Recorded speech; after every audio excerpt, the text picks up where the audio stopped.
Buenos días. Vamos a hablar un poco acerca de la inteligencia artificial, un poco su marco pues histórico, lo que tenemos hoy en día y algo de hacia dónde va en los próximos años. Entonces arrancamos con algo de historia. La inteligencia artificial es el arte de hacer máquinas inteligentes, específicamente programas de cómputo. Este concepto fue un poco difícil de definir por parte de la ciencia, este, porque fue un poco difícil, porque nosotros hoy en día conocemos el término de la inteligencia artificial pues como sistemas de cómputo, máquinas, aparatos que aprenden cosas, pero resulta que hay también máquinas que pueden aplicarse a la inteligencia artificial y no es precisamente objetos sofisticados o algoritmos complejos. Entonces, para ello tenemos que hablar de Aristóteles. Como tal, Aristóteles, pues uno de los padres de la lógica y del pensamiento matemático, él ideó un conjunto de reglas que trataron de entender cómo funcionaba el cerebro. O sea, él logró describir una parte del funcionamiento del cerebro. Y es que para lograr construir inteligencia artificial, pues tiene que buscarse un objeto de la naturaleza que tenga la capacidad de aprender. Entonces él se encontró que el objeto o la cosa más cercana era el cerebro. Entonces, para poder lograr hacer inteligencia artificial, lo primero que se tiene que entender es cómo hace el cerebro para poder aprender las cosas. Esto se logra por medio de las redes neuronales y las dendritas que tienen las neuronas para poder conectarse y transmitir información entre ellas. Está otro gran científico, pues más que científico, un creador, un inventor. Él se llamaba Tesebio. Él creó una máquina autocontrolada. Ella regulaba el control de flujo de agua. Entonces, por medio de la misma agua, esa máquina se regulaba sola. Es increíble, pues, esta antigua Grecia, como desde la antigua Grecia ya existía la inteligencia artificial. No es un tema eh, pues tan novedoso como creeríamos, ya tiene sus antecedentes y se fundamentan en la matemática. Eh, en nuestros días surge, pues, hacia los años 50, surge el señor John McCarthy. Este es un informático, es muy importante en la historia de la informática y especialmente en la inteligencia artificial, ya que él toda su vida y su estudio lo enfocó hacia la inteligencia artificial. Algo de la vida del señor McCarthy, él fue pues un informático de Estados Unidos, él se ganó el premio Turing, que pues ya más adelante hablaremos de Alan Turing. Eh, Fue el científico y el investigador, el primero en construir un laboratorio totalmente equipado de inteligencia artificial. Esto lo hizo en el Instituto Tecnológico de Massachusetts. Algo más interesante del señor McCarthy, él estuvo casado 4 veces, pero más allá de hablar de su vida personal, una de sus esposas fue una china llamada Vera Watson. Ella era programadora en IBM. Esta persona pues es importante también como en la vida, ya vamos a hablar porque Vera Watson toma gran importancia. Vera Watson, ella le gustaba escalar, ella desafortunadamente falleció escalando el Annapurna. En el 2013 fallece el señor John McCarthy y aquí hay un hecho importante, más adelante vamos a hablar de pues un invento muy, muy importante que está en nuestros días por parte de IBM. Surge el señor Alan Turing hacia los 1956 aproximadamente. Alan Turing, él inventó una máquina, estaba pues viviendo plena guerra, entonces se encontró que los alemanes, ellos se enviaban mensajes por medio de las telecomunicaciones, las interceptaron y encontraron que los alemanes estaban enviando mensajes, pero eran en un lenguaje especial, no eran tan fácil de encontrar. Entonces, pues tenía que evitarse la muerte de miles de personas por medio de ataques, de conspiraciones, de planes de bombardeo. Entonces se inventó la máquina de Turing. ¿Esta cómo funcionaba? Era una especie de sistema de compuertas lógicas, como podemos ver aquí en la imagen. Era un sistema de compuertas en las cuales probabilísticamente se podía hacer alguna configuración. Entonces, por ejemplo, eran las compuertas de 4 estados. Entonces era ensayo y error. Simplemente se probaba la posición 1 con la posición 1 de la siguiente compuerta. La 1 con la 2, la 1 con la 3, después la 1 con la 1 con la siguiente que es la 1, la 2, la 3.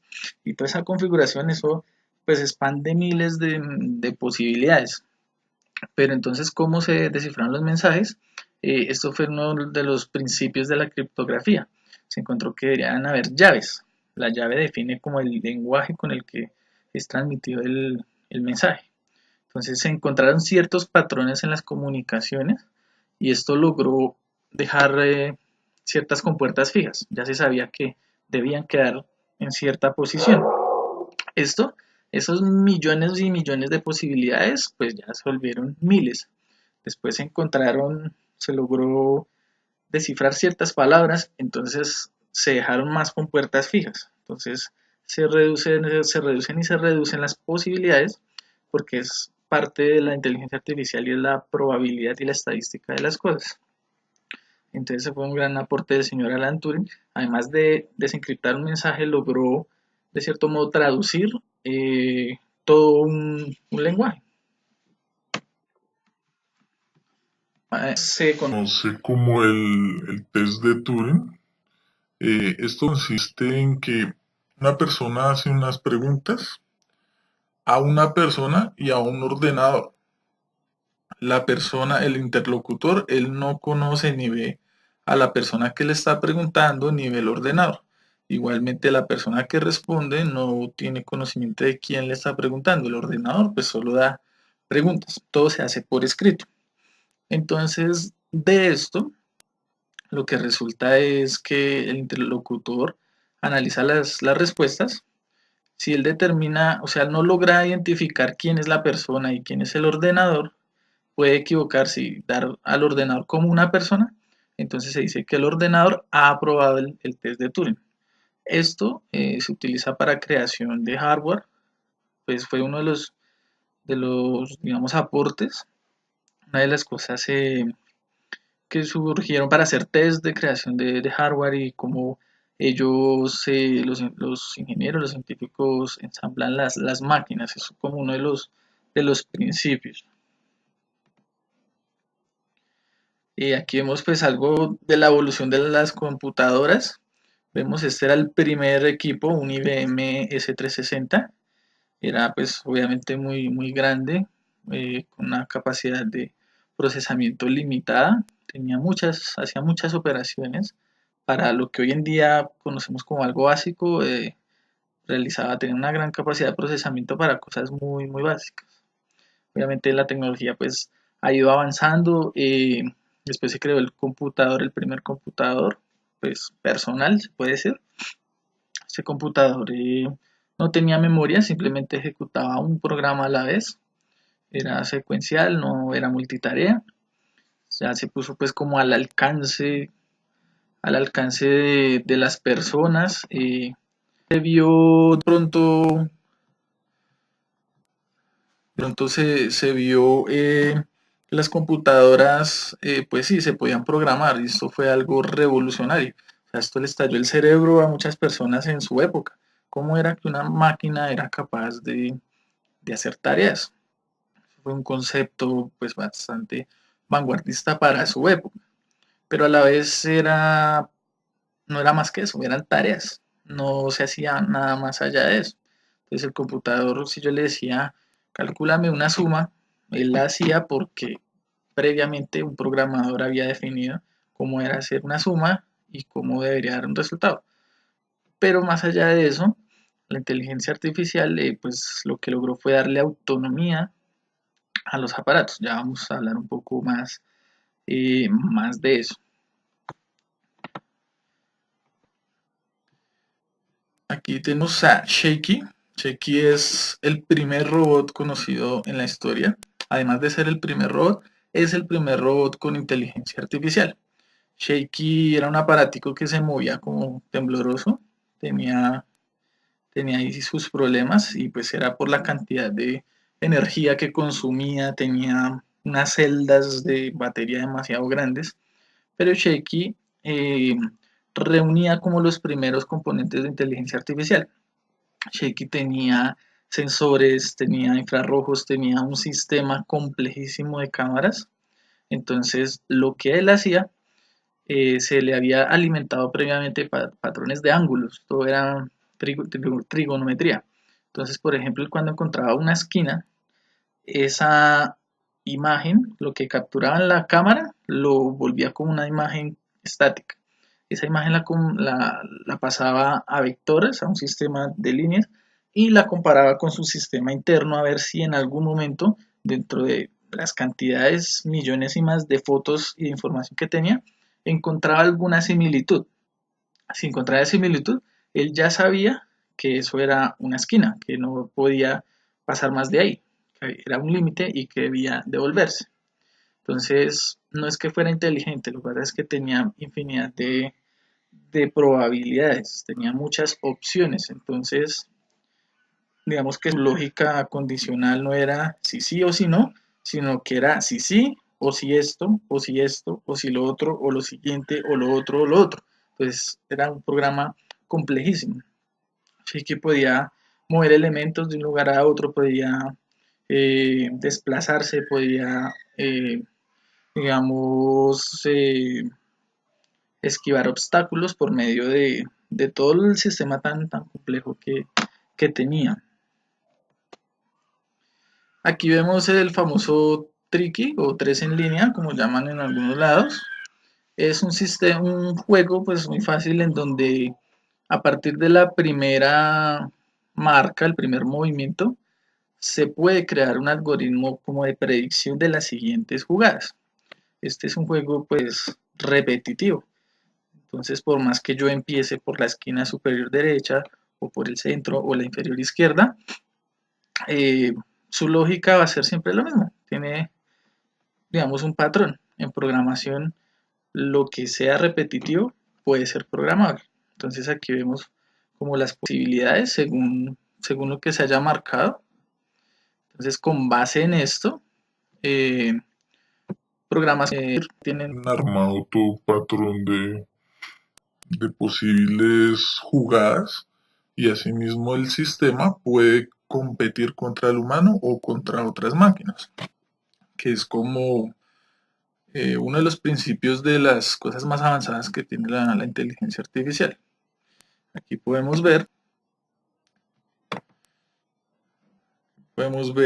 cómo surge Watson. Hablábamos anteriormente de la esposa china. Segundo. La esposa china de este señor, el informático, que se llamaba, se llamaba Vera Watson. Entonces resulta que surgió un sistema muy, digamos, muy poderoso, que fue el Deeper Blue. Este podía predecir muchas cosas. Entonces, por ejemplo, se creó un algoritmo para el ajedrez. Entonces, el ajedrez tiene infinidad de posibilidades porque tiene muchos movimientos. Es un juego muy, digamos, muy largo. Resulta que Deeper Blue le ganó como tal al humano. Y en su época, pues no es que fuera un programa supremamente inteligente, sino que era algo avanzado. De hecho, cuando oficialmente se comprobó que Deeper Blue le ganó al humano, le ganó 4-2 en una partida 4-2. Después de Deeper Blue surge este gran invento de IBM que es Watson. No se da ciencia cierta si es en homenaje a esta programadora informática. Lo que sí sabemos es que Watson es un sistema altamente complejo. Es con lo que IBM actualmente, hoy en día, se pavonea como en lo más alto de la informática. Como podemos ver, es toda una máquina de procesamiento que ocupa un cuarto completo. Tiene cosas complejas de deep learning, de machine learning, de inteligencia artificial. eh, Resuelve, pues, obviamente, cosas complejas. ¿Por qué la inteligencia artificial de pronto es compleja y requiere tanto procesamiento? Como para hacernos una idea, por ejemplo, se puede manejar una base de datos. Entonces la base de datos va almacenando registros, uno a uno va quedando el siguiente debajo del otro, debajo, debajo, debajo, hasta completar muchos, muchos registros. Es como un Excel en donde los campos hacia abajo van creciendo, van creciendo. Pero cuando eso ya se vuelve tan grande en datos como por ejemplo estadísticas o cuando se tienen mucha, mucha información en microsegundos, pues no es tan agradable tener que buscar un registro entre toda una fila de infinidad de campos. Entonces nace el concepto de las bases de datos en dos dimensiones, algo como las matrices. Entonces ya se puede mirar tanto vertical como horizontalmente, hacer consultas y recorrer como vectores de información para lograr encontrar un punto específico. Después de esos vectores surgen las matrices en dos, en tres, en cuatro dimensiones. Es decir, se nace el concepto de los cubos de información. Entonces, literalmente es un cubo, pues informáticamente hablando, es un cubo en donde cada cara es una base de datos con infinidad de registros. Después de ese cubo, resulta que se unen más cubos. Entonces, son cubos de 4x4, de 8x8, de 16x16. Algo así como un cubo de Rubik, que es conformado por muchos pequeños cubos y cada cubo tiene muchas pequeñas bases de datos. Entonces se va volviendo densa, demasiado densa la información. Por eso surge el término de Big Data y es la cantidad masiva tanto de almacenamiento de información como la fuente donde se extrae, cómo surge esa información, cómo se procesa. Entonces toda esta cantidad de información pues, tiene que reposar en algún lado. Nace el proceso, el concepto de los data warehouse, que es la copia que se le hace a las bases de datos. Es un lugar en donde en algún momento tiene que reposar toda esa información. Entonces, así de extenso se vuelve y por eso los equipos tienen que ser de buen procesamiento, tienen que tener un alto rendimiento, además tienen que estar almacenados en lugares con condiciones específicas como el clima, la temperatura, el suministro de energía.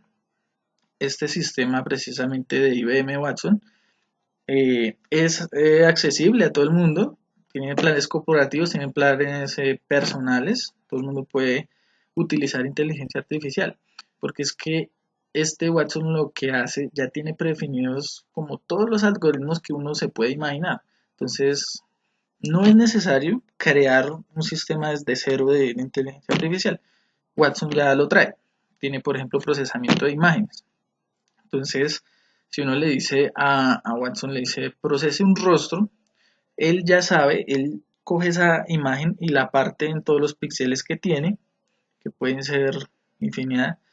Cada píxel los parte, después esos píxeles los descompone en coordenadas matemáticas, esas coordenadas finalmente las vuelve nodos o puntos, como una especie de vectores, de posiciones de nodos.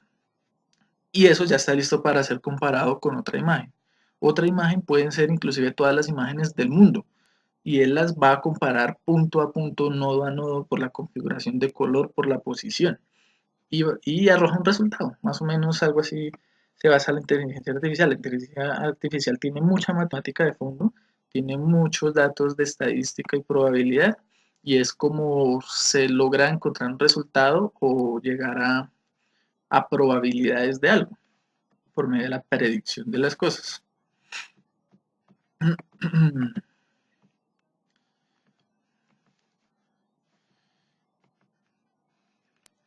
Aquí más o menos un ejemplo de cómo hace un sistema de inteligencia artificial por ejemplo, para encontrar un estado de ánimo. O sea, nosotros los seres humanos, por medio de la experiencia y la apreciación, sabemos que esta persona, por ejemplo, está asombrada, está triste, está feliz, está ansiosa. Pero como es un sistema que no tiene de pronto sentimientos y no comprende esas cosas, él tiene que realizar una comparación. Esas comparaciones también es de lo que hablaba del procesamiento que tiene que hacer en miles de procesamientos en microsegundos. Ejemplo, hay que alimentar al ratón con un, digamos, hay que crear precisamente un patrón estándar, algo intermedio, que es como la regulación del sistema. Entonces, eso se le denomina entrenamiento de sistema experto, que es como el punto de calibración, o sea, el punto medio en donde no puede estar al límite ni tampoco puede ser inferior. En este caso de la imagen sería como la foto neutral de este individuo, en donde no está ni alegre, ni feliz, ni triste, ni sino es algo neutral. Entonces, él toma ese centro, ese patrón, ese punto intermedio y empieza a hacer comparaciones. Entonces, según la configuración de píxeles del rostro, el sistema empieza a aprender precisamente cuál es el más exaltado. Entonces, cuando está feliz, de pronto la cara se deforma más. Entonces, él empieza a configurarse para entender más o menos como cuál es la, digamos, lo que se quiere, a lo que se quiere llegar.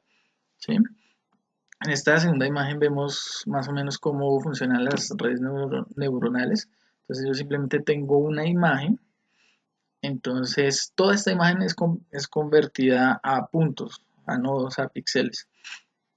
Y el sistema lo que hace es empieza a acotar, empieza a saber cuál es la cara. Entonces de pronto un fondo gris, como esta acá, se ve que ya está como en un vehículo. Un fondo gris pues de pronto no es humano, entonces lo descarta. Y empieza a encerrar la información. Después llega al rostro, finalmente encaja solo lo que es el rostro. El sistema ya tiene alimentado que más o menos a la izquierda es un ojo, a la derecha es el otro ojo, el centro es la nariz y debajo del centro pues está la cara. Entonces él ya encuentra que es un rostro humano y que identifica los ojos, identifica la nariz y la boca.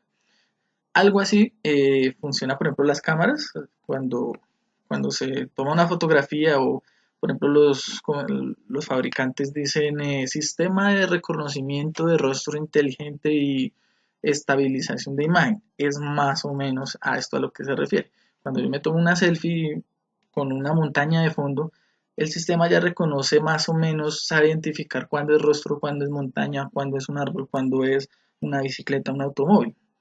Entonces lo que hace es enfocar únicamente lo que le interesa, que es la información del rostro. La estabilización de imagen es poder jugar con el lente de la cámara versus la realidad. Entonces a él no le interesa que se esté moviendo, él ya sabe lo que se tiene que capturar y tiene que perseguir ese elemento dentro del, digamos, del espacio que tiene, que sería el ancho del celular. Entonces, él lo que hace es, si yo muevo, por ejemplo, mi cámara a un grado, o sea, realmente en el mundo real estoy girando un grado, pero adentro él la estabiliza un poco, la detiene, de pronto la congela en el tiempo para que no tenga variaciones. Más o menos algo así funciona. Esta tercera imagen, es un sistema de regresión. Esto se llama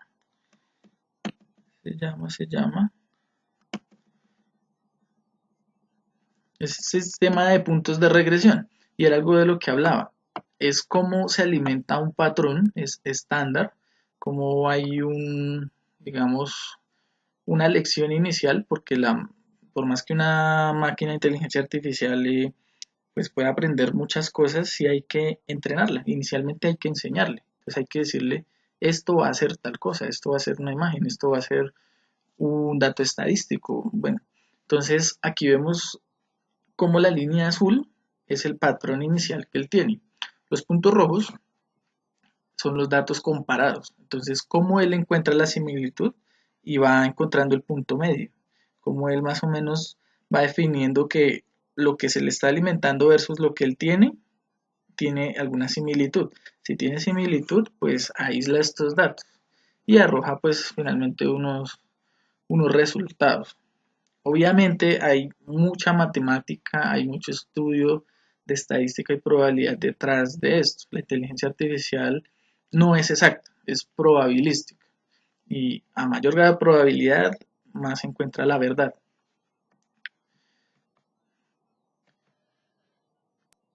Vamos a hablar algo de hacia dónde más o menos va la inteligencia artificial. Pues no quisiera hablar como de robots ni máquinas futuristas ni todas esas cosas que de pronto nos tiene ya invadido el cine y la internet.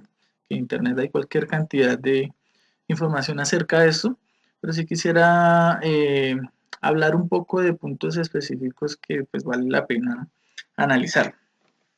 Esta empresa se llama Target, es una empresa de Estados Unidos en donde hace pues, análisis de mercadeo, estudios, estadísticas.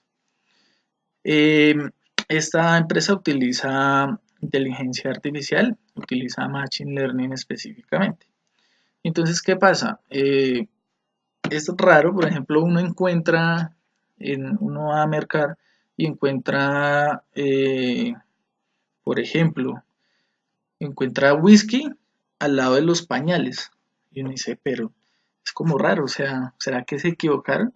¿Será que están remodelando? ¿O será una de esas campañas BTL que del lanzamiento de marca que uno no logra entender bien? Pues no, lo que pasa es que para ello existe la tarjeta de puntos. Esa tarjeta de puntos no es que nos dé beneficios.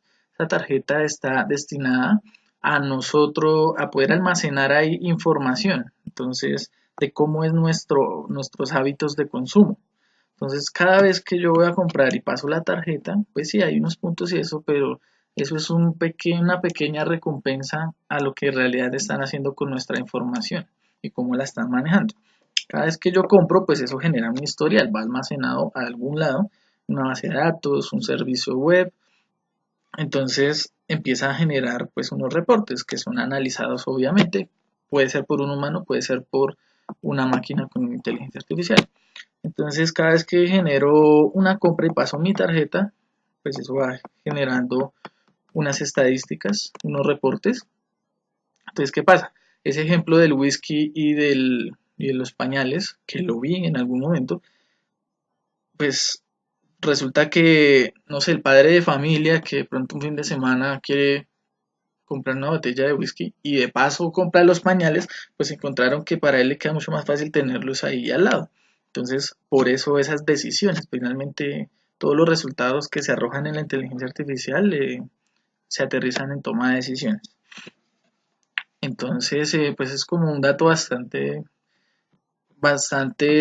bueno, pues, de analizar. Existe en internet, por ejemplo, también existe mucha inteligencia artificial de cómo uno visita, por ejemplo, una tienda virtual y a los segundos si usted está en Facebook, le llegan promociones y uno dice, pero ¿cómo? ¿Será que adivinaron? ¿Será que dejé la cámara al micrófono abierto del celular? No, simplemente a raíz de cookies, de sesiones, de historiales, puede almacenar esa información y saber qué es lo que yo estoy buscando. Y con eso, pues sacar provecho y obviamente a las empresas que le interesa, si yo estoy comprando un televisor y pues hay empresas vendedoras de televisores, ellos pagan a estas empresas como target para que hagan el match entre lo que yo estoy buscando y lo que ellos ofrecen y pues así obviamente aumentar las ventas. Otro ejemplo, por ejemplo, son los servicios de telefonía, de comunicaciones.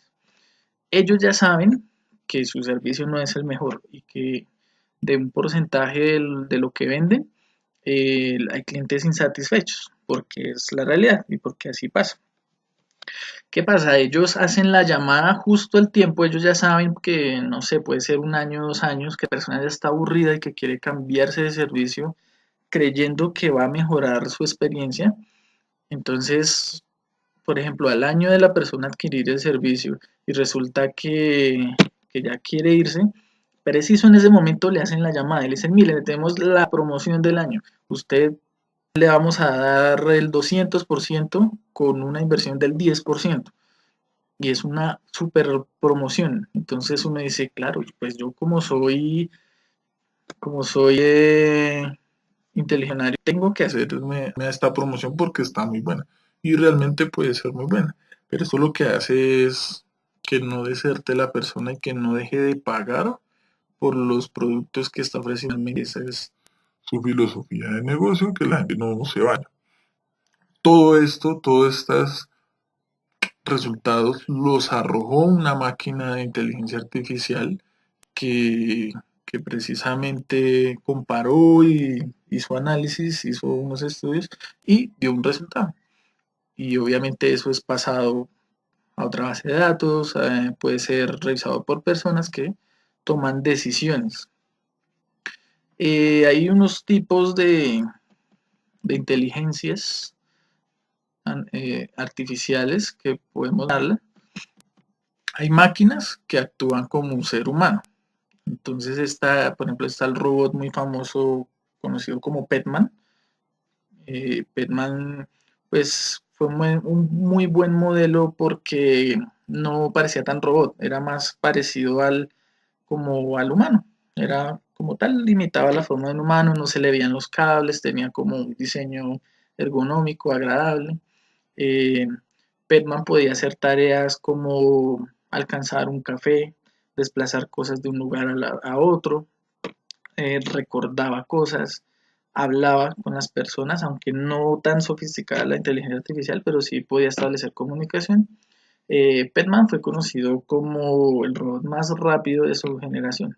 Y no es que fuera un robot que fuera a 300 kilómetros por hora, sino que fue el más rápido en su momento y dejó atrás todos los intentos y todos los, digamos, impulsos por hacer un buen modelo. Entonces él fue como un estándar. Petman tenía también una infinidad de sensores, tenía algoritmos, tenía sistemas de cámara para el poder caminar, para poder esquivar obstáculos, para poder alzar los pies, para poder girar. Tenía una cantidad de sistemas complejos. Está la inteligencia artificial que piensa como ser humano. Aquí tenemos el caso de Alexa y Siri. Vemos que pues en realidad no se llaman así, el sistema, ese es el nombre comercial, tienen otro nombre a nivel interno. Vemos que la inteligencia artificial puede ser una máquina, puede ser un computador, un software, puede ser un robot, puede ser un circuito electrónico. En este caso es más asemejado a los circuitos electrónicos que por medio de la voz tienen inteligencia artificial. Están los sistemas de inteligencia artificial que racionan como un humano. Entonces, un claro ejemplo es AlphaGo. AlphaGo es el sistema de inteligencia artificial de Google que venció a Qi. Qi es un chino, el mejor jugador de Go. Fue derrotado infinidad de veces y se encontró que eh, AlphaGo lo derrotó la primera vez. La segunda vez, pues se demoró de pronto media hora. La segunda vez ya se demoró 15 minutos. La tercera vez se demoró unos 4 minutos en derrotarlo. Eh, y ya, pues el sistema ya era invencible. Ya después de 2 minutos es imposible por el algoritmo que el sistema tenía y la capacidad que tenía de aprendizaje. Este juego Go es pues un juego milenario chino de alto grado de complejidad y de estrategia. Tenemos los famosos chatbots. A grandes rasgos, ¿en qué consiste los chatbots? Simplemente un ejemplo que puedo dar es el sistema de cobranzas, cómo funciona. Entonces, como lo hacían anteriormente, pues simplemente era un mensaje de texto en donde un humano alimentaba un mensaje. Entonces decía, por ejemplo, tú me debes tanto, está programado para tal día, simplemente a modo de recordatorio. Ese mismo texto predefinido y miraban la lista de mis deudores y decían, él debe, o sea, como que aplica, él sí, él sí, él sí, listo. 100 personas se mandaba un mensaje de texto. Y la persona les llegaba su recordatorio y de pronto días después se acaba y realizaba su pago o seguía igual.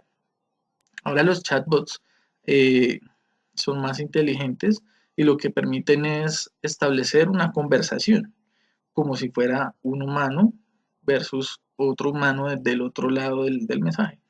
Entonces, por ejemplo, ese mismo sistema, se activa el bot y lo que hace el escribir, oye, me debes. Y entonces ya no es solo debes, sino fulanito, con cédula tal, número tal, tienes tu pago para tal fecha. Entonces se le envía el mensaje a la persona responde y ahí no ha entrado un humano, simplemente todo es máquina, persona, persona, máquina. La persona responde, dice, sí, claro, se me olvidó. Por ejemplo, en WhatsApp hay chatbot. Entonces, sí, se me olvidó, ¿cómo puedo hacer? Entonces, el algoritmo del sistema reconoce esa respuesta, compara en su sistema interno y asimismo va aprendiendo. Por ejemplo, esa respuesta la almacena como variable, es algo increíble, y da una respuesta. Y así sucesivamente se establece una comunicación. Es un sistema, es digamos un método bien revolucionario. Se utiliza actualmente, se está implementando en sitios web, se está utilizando pues, en empresas, en aplicaciones, integraciones con WhatsApp y Facebook. Tenemos los sistemas que actúan racionalmente, es decir, que se imitan el funcionamiento del cerebro humano, pero además tienen el razonamiento. En este lugar están, por ejemplo, los vehículos inteligentes, los que se conducen solos, se parquean solos. Ellos razonan realmente inteligentemente. Con un sistema, pues muchos sistemas complejos de inteligencia artificial pueden determinar distancias, pueden determinar velocidad, comparar pues una infinidad de variables. Eh, Racionalmente también están la medicina, por ejemplo. Y hay muchos aportes de inteligencia artificial a la medicina, porque es que, por ejemplo, un sistema de inteligencia artificial que compare miles de cerebros a diario y solo compara cerebros y cerebros, pues poco a poco él va determinando un patrón cuando el cerebro tiene cáncer. Entonces ya con el tiempo lo que le pase a él ya sabe cómo es una imagen con un cerebro de cáncer, porque compara millones. Entonces sí mismo él puede ya predecir inclusive cuánto tiempo le queda a la persona de vida. Ya hay robots que operan, o sea, robots que realizan cirugías y no requieren absolutamente ningún humano y son operaciones complejas y son brazos que inicialmente se alimentan de un procedimiento de cuál es la cirugía, es de riñones, de todo el páncreas, del colon. Entonces ya el robot, además de ser programado con una tarea preestablecida, él aprende. Entonces él ya va perfeccionando sus movimientos, él ya sabe que no puede lastimar al paciente y se va volviendo pues más autointeligente a sí mismo con el par del tiempo. Vemos la inteligencia artificial en los sistemas de tráfico. Eh, Vemos, por ejemplo, pues cómo funciona actualmente un semáforo. Él está preestablecido con un tiempo en donde cambia según el tiempo, básicamente. Pero con los sistemas inteligentes, lo que hace el robot es controlar el tráfico, además de cambiar el orden, de cierto modo, de las vías, él puede ahora controlar el tráfico. Y esto sucede porque, por ejemplo, en ciertas calles no tienen el mismo flujo de tráfico todos los días y todo el tiempo. Entonces, por ejemplo, si hay una calle en donde pues está sola y del otro lado del semáforo hay muchos carros esperando, entonces el semáforo inteligente analiza y toma la decisión de darle paso, darle prioridad a los carros que están esperando, mientras que del otro lado de la calle, pues si no hay ningún vehículo, él puede estar en verde todo el día. Cuando llega un vehículo, él analiza la distancia, analiza la cantidad de vehículos, analiza la hora del día, entonces realiza el cambio y así sucesivamente. Ya no es más por tiempo, sino por prioridad, qué cantidad de carros hay en cierto carril. En ciudades como Barcelona ya se utiliza y obviamente esto ha mejorado pues infinitamente la movilidad.